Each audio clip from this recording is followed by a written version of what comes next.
Hey, everybody, go to Apple, Spotify, wherever you get your podcasts, and like What Makes the Cow Guy Cry, and you will be treated to this podcast. You may be catching it on AM 1230 WJOB, or you may be catching it on a YouTube channel or whatever, but ultimately we kind of aim for an audio podcast that you can listen to. You're going to go drive a half hour to drop somebody off at school. You're going to go drive across the country, whatever it is. You'll be able to listen to several of them. Ultimately, the cow guy's been through a lot, and he has learned a lot and has had a lot of fun. And we mostly talk about his story, but we will bring other stories into the cachet at times. Scott Shellady is a cow guy. Scott, thanks for joining us. No, I love coming on. It's been therapeutic for me too, Jim. And I just got back from Nebraska, where I was speaking to 500 people over the weekend, a couple of times actually, and I used a lot of what we talked about. You know, they wanted to know about my background. First time I've ever had to share something not market related. They wanted to just know how I got in the business and where I came from, and it was good. I used a lot of what you and I have talked about recently, so it helped. To be, direct, we're not really sure where it's going to go, but I will tell you this, that I have done a few test plays on the radio stations that I own, and I must have had half a dozen people like, man, where do I find that? I mean, this is really amazing, the story, and they're just test plays. So if you're running across this podcast now, let's just be honest in that we want to put it out there, but if we had a direct direction on this, it's beyond me. And at this point, we're still kind of testing it. So any input you might have, you can get it directly to Adriana. That's 2 N's, ADRIANNA at WJOB1230.com. And she'll direct everything that goes on with this podcast. Believe it or not, we got a 22-year-old person telling to 60-plus-year-old traders to how to operate. And I would have never thought neither one of us would have accepted that mission. Scott, there's 4, I started thinking about what we're actually doing, and we will bring other people in and we will understand what they're doing. But ultimately, at one level of what we're doing, we're talking about healing from trauma and what you can learn from that. I hate to put it so concretely because I know we just kind of want to dance into your story.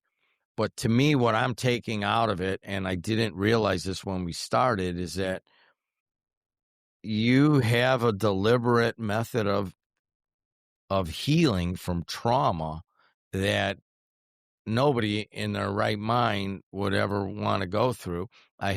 People have asked me about, well, how do you know this guy? Well, we're both traders, this and that. What exactly was his trauma and that? Well, listen to the podcast, you'll get it. But ultimately, that's how I see one of the themes coming out. Are you seeing that also? 100%. I mean, it's I never thought about it that way, but when you actually sit down and speak to somebody and memorialize things, and a lot of times that's good for business, it's good for farmers, it's good for athletes. When you actually put, say, pen to paper or face to screen, you realize that maybe there's been a method there that you hadn't really realized that you were following all along to get you through. And a large part of what we've been talking about here, I know each and every module of it, but now that I see them all kind of in a process, it makes me take a step back and go, you know what? I actually did have an operation to this whole thing. I actually there was a method to my madness. And I actually kind of encapsulated that when I spoke to these people I got in front of this last weekend, because you know what? We're all going through something. I've learned a couple of things. The big ones is not to be as judgmental and to give people a little bit more grace, because everybody's got something. Nobody gets to go through this life unscathed. And so once you've accepted that, then you have to figure out, well, when I get knocked down, how am I going to get back up? And this is how I've decided to get back up. Scott, I got to tell you something. I listened to that whole podcast last time, and we talked at length about your daughter and her death at the age of 15 years old. Was it 15 or 16? 17. 17. The entire thing, we talked about that, and you never said her name. And I just wonder if that's difficult at times. No, her name's Chloe Elizabeth Shellady. No, it's not, because you know what? The one great thing that my wife and I do now to this day is, I don't know where I learned this, but it does work, is that we still reference her out loud. That's this, Chloe like that. Oh, Chloe like this. I did it on Sunday night, I don't know why, but my daughter and I, Chloe, we used to like to watch that America's Home and Funniest Home videos together. Just stupid stuff that would kind of rest my mind getting ready for the week. And I say to my wife, "Oh, Chloe, this is Chloe and I's favorite show." So we do that with her mother, who just passed away. Her mother lived with us for a while. She passed away this last July. And so we do a good job of still making people that are dead part of our present life. Just so, I don't know if it's a coping mechanism or not, but we keep them present. And if we do, I think though, it may sound odd. It's because you and I are talking. I didn't say her name, I suppose, because it's Chloe. But what I do find interesting is that she's been dead now for, let's see, 10 to 11 years. And I've probably only dreamt about her 2 or 3 times. I find that hard to believe. I don't know why. Yeah, it's really odd. Because I wake up and I think, wow. So I maybe 4. Okay, let's just say, to be safe, in 11 years, no more than 5 times, probably more like 3 or 4 times. And they're not bad dreams. They're not bad dreams, but they are very few and far between. And I just have always wondered if it's me not wanting to think about it. I don't know. It is odd. And the dreams I have, a couple of them have been where I can't get in touch with her. She went to a friend's house and wasn't coming home, which I would understand that kind of in the situation that I'm in. But I just think it's really odd that I haven't had a ton of dreams about her.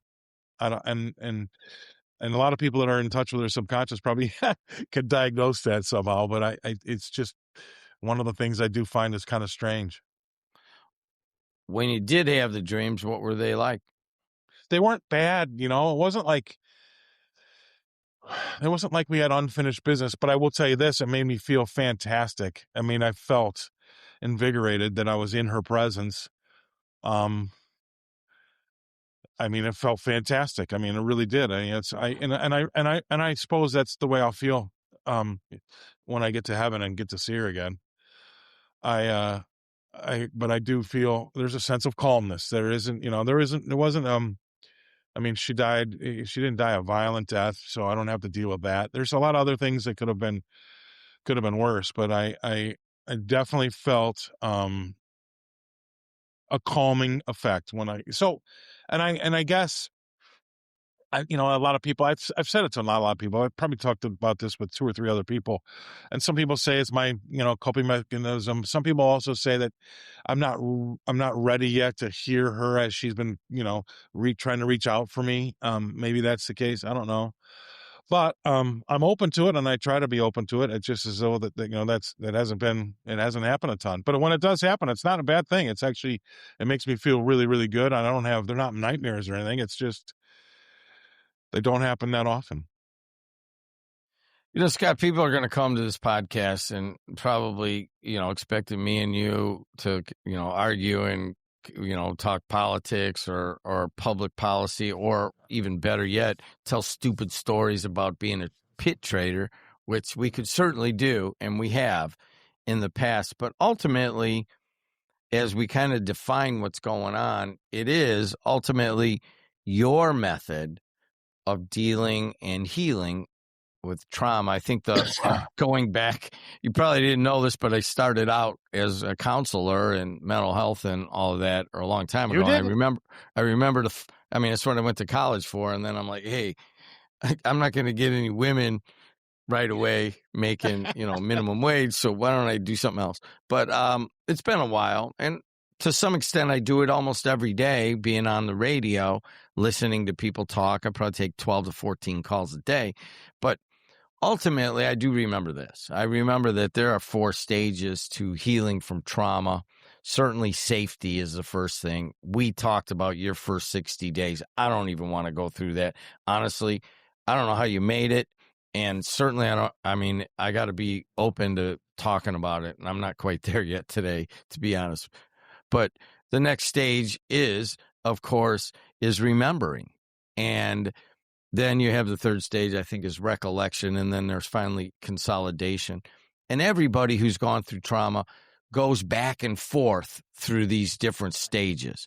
So people are coming to your podcast, The Cow Guy, and they're like, dude, I've had trauma and I want to see how he went through it and how he goes back and forth between the stages, and then how bad it was in the beginning, because that's where I'm at now, and we've talked about it. But I want to concentrate on just that one, the second stage, remembering. Now, you said you barely get it in your dreams. You try to keep her alive with Maya and talk about Chloe and keep her alive in your mind. And I want to concentrate on that. What could you tell people about keeping her alive in your mind? You said it makes you feel good after she's dreamt. You talk with Maya. Go a little deeper with that, would you, please? That's Mila, Mila, by the way. Mila, my fault. Mila. I am. Yeah. I'm going to apologize. I am a dyslexic guy, so I will get names wrong from. That's okay. It's but okay. that will happen from time to time. But What do I do? Mila, okay. Well, I think the first thing I told you earlier is, we talk about her all the time. Not all the time, but a lot more than you would normally expect people to talk about somebody that's passed. It's her bedroom. My place in Scottsdale, that's Chloe's bedroom. We still refer to her, her things like that. We refer to her favorite meals or favorite restaurants. Oh, let's go to Chloe's favorite restaurant. I was back in London for 4 or 5 years between, say, 2015 and 2019. And I would take my then wife, Mila, to Chloe's favorite restaurant. Chloe had been dead for 4 or 5 years, but we would reference her that way. So I would always include her in my mind and my daily activities, sometimes verbally and out loud, and sometimes just in my thoughts. But it also helps a lot, Jim, as you didn't have when you were probably going to college, is that I have social media that helps, and it hurts too. Because then I'm still friends with all her friends on Facebook. And for instance, one of her best friends, it's her birthday actually today. And What was the friend's name? Sydney. Sydney. So it's Yeah. Sydney's birthday today as we're recording. Yeah. How's that make you feel? She's great, man. She's an influencer now out in LA.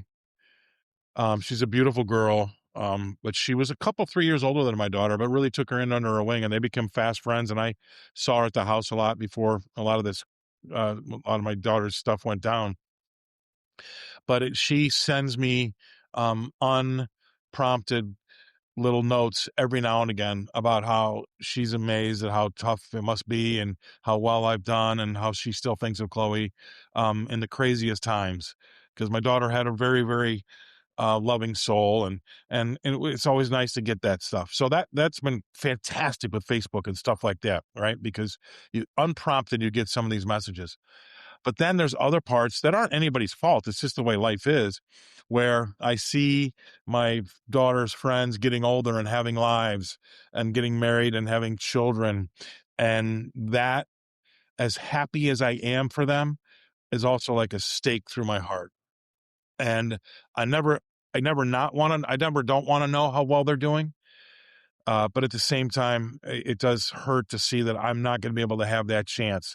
And you have to snap out of it. You have to say to yourself, stop, you should enjoy their great things. But at the same time, it does hurt a little bit to see that you're not going to have that. And you got to celebrate the fact that, you had her for 17 years and that was going to be it. You'll see her again someday and stop feeling sorry for yourself. So, is what I do. But social media is great because you do get these unprompted, hey, was thinking about you today. I met a girl named Chloe, reminded me a lot like your daughter. Or you see pictures and graduations and marriages and pregnancies of all my daughter's friends because they're in their late 20s and early 30s now. And you think, man, what could have been?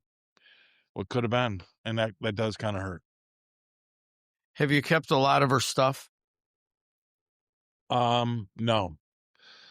I had, after her death, it was too difficult for me to go back into that apartment. I haven't been back inside the Hancock building since she passed away. Um, we have a lot of pictures more than anything else, a few of her stuffed animals, but no, there's no reason to keep, I do have a very good friend of mine in England. His name's Martin. He lost a son the same age as my daughter. And they've left his room the exact same way it was the last day he lived there. I don't, that's not my style. My daughter, we gave her things away to charity. We kept a few things and trinkets that were going to remind me of her for the rest of my life. But I'm not as much into the possessions as I am the memories. And I'm good with the memories. I'm good with a few photos. She knew I loved her, and I don't need to prove it every day. But getting rid of some of that stuff was terrible. I had a little bit of a this is hard, but we decided to have her cremated, and we did it in a place near Chicago, and a lot of her earthly possessions that she really loved, like her favorite stuffed animal, a few other trinkets that she just, a bracelet or something that she loved and wore all the time, I was allowed to put in a bag, and those things got cremated with her. So the most important things got cremated with her. Everything else was just by the by. So that was kind of tough, putting her favorite stuffed animal in there. Oh gosh.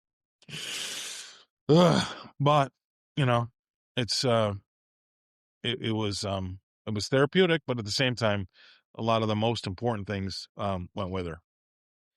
I mean, that kind of lends really to the third stage. Is all right. There are a lot of people that would be listening, and most everybody's lost somebody or has gone through some sort of trauma on where they come out and they're a little bit different on the other side. But eventually you can kind of move forward and get what they call reconnection. And sometimes it is those physical, animate objects. Sometimes it is the memories, but it's you get safety, or who knows what's going to happen in that first couple few months of shock, and then I remember it a little bit, but then all of a sudden you can kind of feel yourself maybe getting to a little bit of a reconnection with her, Chloe. When did that happen for you?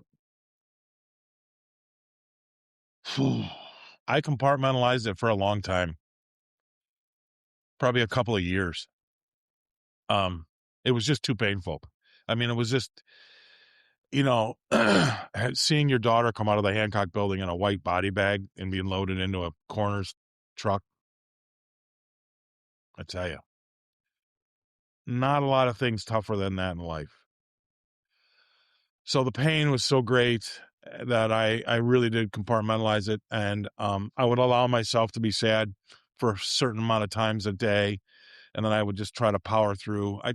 Ignoring it's not the right word because you can't ignore it. It's all encompassing. It's ever encompassing. It's all over you. But you also had to live your life, man. And if you're not going to live your life, it's just a waste of time. So I started living my life compartmental. I poured myself back into my career.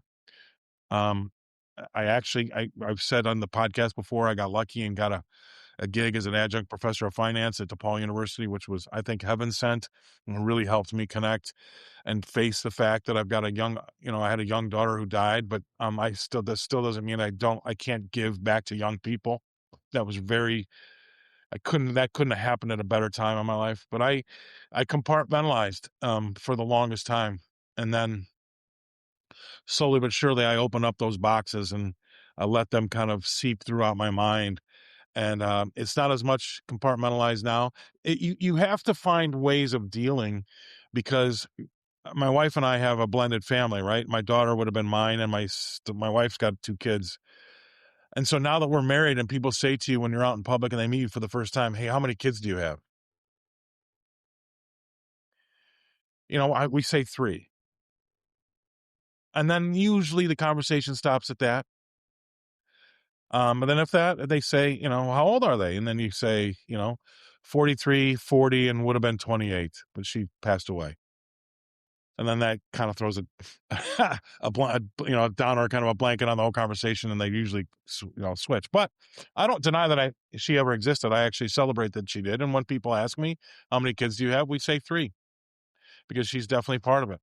And she was actually very, very close to my wife when she did pass away. So um, you have to move. You have to have a game plan about how you're going to handle that for the rest of your life, or you're going to continually get stuck, and get tripped up. So I I didn't have a game plan for a while, and then after about a couple of years, again, like I said, I opened up those boxes and let those feelings flow throughout me, and now I have a game plan for everything, and she's part of it. And we say, their names are Paul, Mikkel, and Chloe, and Chloe passed away, but Paul and Mikkel are still here, and so we had 3 kids, and this is the way life is for us now, and away we go. So, but it did take a good 18, 24 months before I could get to that point of just really just talking about it. Once I did, then it still doesn't mean it's any less hard, but you come to grips with the fact that this is your new reality, and you better like it, or lump it.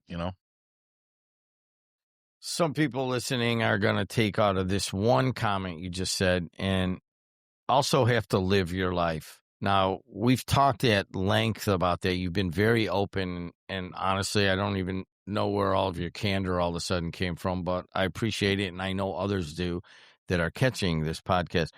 You have to live your life. There's something that comes along with that, though, at times for some people, and that is like they feel a little guilty about that. I'm moving on to live my life. Did that ever happen to you? Maybe a little bit, but I maybe a little bit. I can't say unequivocally it did not happen, but you have to think about what the person that passed away would want. They would want you to live your life. They would want you to, I knew my daughter loved my wife now. So I knew that she would want us to be together. I knew that would have been her choice for me. I know, um, that she would want me to still live a good life. She would, what she did, it was a mistake, and she passed away from it.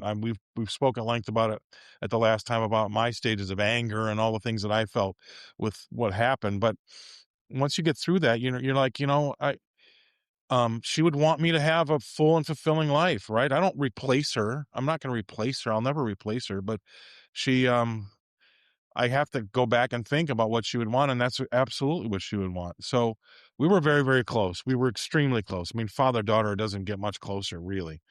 But I know in my heart of hearts, I feel very comfortable in the fact that she would want me to not let this be a bad thing for the rest of my life, and she would feel bad about it being a bad thing.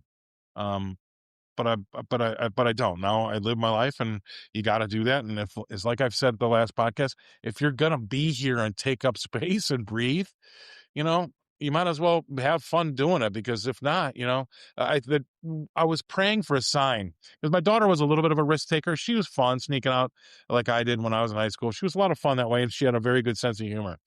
But I was praying for a sign. I was driving on Highway 12 out by you somewhere, up and down the coast, Long Beach and the likes. And I pulled up behind a truck that had a writing on the back window. You know how some people put whatever stickers, decals up, and it said, "If you're not living life on the edge, move over, because you're taking up space." And I knew that was her. I mean, perfect timing. I was praying for a sign. And that would have been something she would have said. So she's still with us. She's still with me.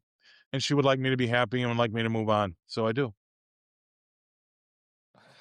Let's end it right there. Go to Apple, Spotify, wherever you get your podcasts. Honestly, I'm we've got I got a marketing guy, and we may change the name, but Okay. we Okay. just type in Cow Guy, and you will eventually find the podcast at Apple, Spotify. If you want to watch Cow Guy, you can go to WJOB 1230 on YouTube. Just type that in, and Adriana has a full section of the Cow Guys podcast.